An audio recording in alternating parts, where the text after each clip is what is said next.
Table মা ছেঁড়া জামা কাপড় পরবে, জামা কাপড় সেফটি পিন লাগাচ্ছে। আহারে কি কষ্ট লাগে দেখে। না যাই, আমি ওকে গিয়ে বলি। এই হ্যাঁ, এবার কিছু একটা করো। কেন কি হয়েছে? আরে টেবিল মাটা দেখে আমার খুব কষ্ট লাগছে গো।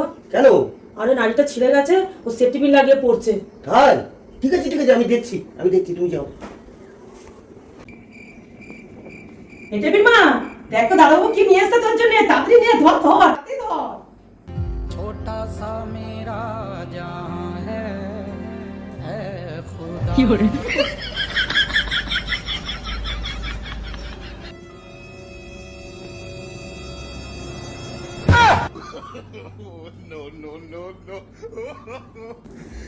দেখ, তোকে আর জামা সেফটি পিন লাগিয়ে পড়তে হবে না, এই সুই সুতো দিয়ে সেলাই করে পড়বি। ঠিক আছে, নে রাখ, ঠিক করে রাখ, ভালো করে সেলাই করে পড়বি।